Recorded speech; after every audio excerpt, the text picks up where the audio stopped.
नहीं तो आज हम लोग बीए के कुछ क्वेश्चन के बारे में जो सेमेस्टर 1 में पूछे गए थे उसके बारे में बात करने वाले, ठीक है। इनमें ऑब्जेक्टिव का चर्चा करेंगे, ठीक है ना। देखिएगा, बोल रहा ना पहला क्वेश्चन, पहला बोल रहा कि पृथ्वी की सबसे बाहरी परत कौन सी होती है।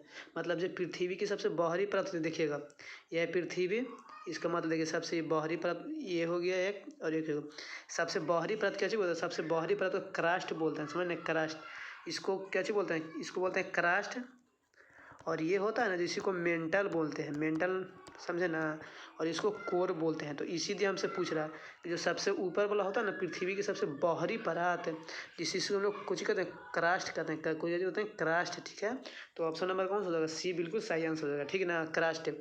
अब इसको यहीं पर अगर बात बोल देता कि इसको बांटते हैं कैसे कैसे, मतलब देखिएगा, तो ये हो गया, तो ये बोलेगा ना तो इसको बांटने के, तो ये जैसे ये है क्या चीज़, क्रास्ट है, और ये है मेंटल, और ये है कोर, ठीक है। तो ये जो क्रास्ट और मेंटल को बांटने वालों को जानते हैं क्या कहते हैं, मोह विक्रियक रेखा बांटता है, ठीक है, मोह विक्रियक रेखा मापता है, ठीक है ना। इसको मोह विक्रियक रेखा अलग करता है, ठीक ना।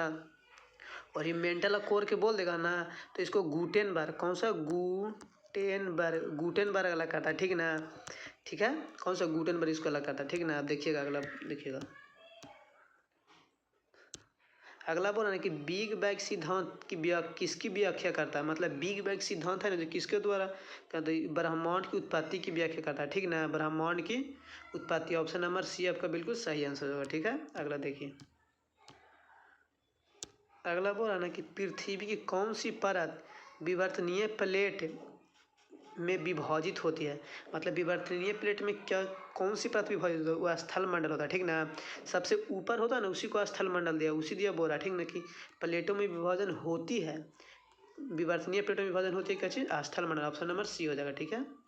अगला देखिए, अगला बोल रहा है ना कि जिस सीमा पर दो प्लेट एक दूसरे से क्या जी दूर हटती है, क्या जी दूर हटती है, उसे कहा जाता है। मतलब दो गो प्लेट है, मान लीजिए एक तो ये प्लेट है और एक ये प्लेट है, तो क्या है, दो प्लेट जब दोनों एक दूसरे से दूर हटती है, तो जब दोनों दूर से हटती है ना तो इसे आप सॉरी बोलते हैं, क्या जी बोलते हैं, आप सॉरी, आप सॉरी, ठीक ना। तो क्या चीज़ बोल रहा, आगे ऑप्शन है देखिए, तो अभी सॉरी बोलेगा ना तो अभी सॉरी मतलब जब दो प्लेट के सामने सामने टक्कर होती है ना तो उसे अभी सॉरी बोलते हैं। तो हमसे कह रहे तो दूर दूर जा रहा है, जब दो प्लेट एक दूसरे से दूर जा रही है, तो देखिएगा तो इसका ऑप्शन नंबर है ना जो ये हो जाएगा, अब सॉरी सीमा हो जाएगा, ठीक ना। पहले ही बोले जब दो प्लेट एक दूसरे से ऐसे करके जाए, कैसे दोनों से दूर जाए तो उसे आप सॉरी सीमा कहते हैं, ठीक है। अगला देखिएगा, अगला बोला ना कि निम्नलिखित में कौन ज्वालामुखी विस्फोट का प्रमुख कारण है। सौर विकिरण, विवर्तनीय प्लेट की गति, अपक्षय, समुद्री धाराएं। तो ये विवर्तनीय प्लेट की गति हो जाएगा, ठीक है ना। ऑप्शन नंबर बी आपका बिल्कुल सही आंसर हो जाएगा। क्या है, ज्वालामुखी विस्फोट का प्रमुख कारण यह है जब दो प्लेट एक दूसरे से जब टकराता है तो मतलब खासकर ज्वालामुखी फाटता है, ठीक ना। इसी को अभी सॉरी बोलते हैं, ठीक है। तो ऑप्शन नंबर बी करेक्ट हो जाएगा, ठीक ना। अगला देखिएगा, अगला बोला ना कि पृथ्वी का अंदर वह स्थान जहाँ भूकंप की उत्पत्ति होती है क्या कहलाता है। मतलब जो भूकंप की उत्पत्ति होती है ना, उत्पत्ति दिया पूछा तो इसलिए केंद्र बिंदु हो जाएगा, ठीक ना। जहाँ से मेन उत्पत्ति होते हैं ना उसे केंद्र बिंदु कहते हैं, उसे केंद्र बिंदु कहते हैं। अब मतलब जहाँ सबसे पहले आता है ना ऊपर उसे हम लोग उप केंद्र बोलते हैं, ठीक ना, आप केंद्र बोलते हैं, ठीक है। जब सबसे पहले ऊपर आएगा उसको बोलते हैं, जब कह रहा है मेन बात कैसी बोला, जहाँ उत्पत्ति दिया बोलेगा ना तो केंद्र बिंदु हो जाएगा, ठीक है। अच्छा पूछेगा सबसे ऊपर क्या चीज़ कहता है, जब पृथ्वी जहाँ सबसे पहले महसूस होता है उसे आप केंद्र कहते हैं, उपकेंद्र, ठीक है। तो ऑप्शन नंबर का बी बिल्कुल सही आंसर हो जाएगा। अगला देखिएगा, अगला बोला कि कॉस्ट स्थलाकृति मुख्यतः किससे बनती है। मतलब जो कॉस्ट होती है ना, कॉस्ट कॉस्ट, तो ये किससे बनती है। तो ये होता है ना जो चूना पत्थर के अधिकता वाले प्रदेश में बनती है, जहाँ चूना पत्थर के अधिकता रहेगा ना वहीं पे ये वाला बनेगा, क्या जी कॉस्ट, ठीक ना। यानी ऑप्शन नंबर सी आपका बिल्कुल सही आंसर हो जाएगा। जब ऐसे ऐसा रहता है देखिएगा, और जब ऐसे ऐसे लटका रहता है, एक नीचे आता है एक ऊपर आता है, जब ऊपर जो रहता है ना उसे स्टेलेटॉइड कहते हैं, स्टेलेटॉइड, और जो नीचे रहता है ना उसे स्टेलेमॉइड कहते हैं। ये कॉस्टे दिया बोल रहे हैं, इसी में ऐसा ही इसका स्थलाकृत है, ठीक है। तो इसी को कॉस्ट कहते हैं, जिसमें चूना के अधिकता वाले प्रदेश को क्या जी कॉस्ट प्रदेश कहते हैं, याद रखिएगा, ठीक है। तो ऑप्शन नंबर आपका सी बिल्कुल सही आंसर हो जाएगा। अगला देखिएगा, बोल रहा है ना कि निम्नलिखित में कौन सा स्थल रूपी संरचना हिमनदों द्वारा निक्षेप के कारण बनती है। तो हिमनदों द्वारा स्थल पर बोल रहा है, ठीक ना, इस सभ्य बनता है, हिमनद से ही बनता है इस सभ्य, ठीक ना।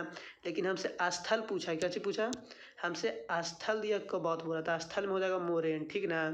जब एकदम चौदर के बॉल जैसे देखते हैं ना, जब बर्फ़ है ना, बर्फ़ के टुकड़े चौदर जैसा बीत जाता है ना, उसी को हम लोग मोरेन कहते हैं, ठीक ना। तो ऑप्शन नंबर बी आपका बिल्कुल सही आंसर हो जाएगा। अगला देखिएगा, बोला ना कि निम्नलिखित में कौन सी स्थलाकृति शुष्क क्षेत्र में पाई जाती है। शुष्क मतलब सूखा क्षेत्र में, शुष्क क्षेत्र में पाई जाती है। तो ये होता है यह गौंड हो जाएगा, ठीक है, यही वाला ऑप्शन नंबर बी आपका बिल्कुल सही आंसर हो जाएगा, ठीक ना।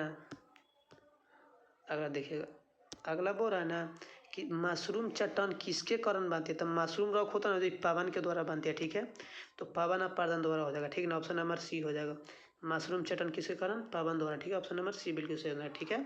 तो इतना ही क्वेश्चन था, 10 क्वेश्चन, ठीक है। हर क्वेश्चन पर कितना 2 नंबर मिलता है, ठीक ना। हर क्वेश्चन 2 अंक का होता है, यानी 20 अंक का ऑब्जेक्टिव पूछता है BA में, ठीक है। ज्योग्राफी का था, ठीक है। तो आज के लिए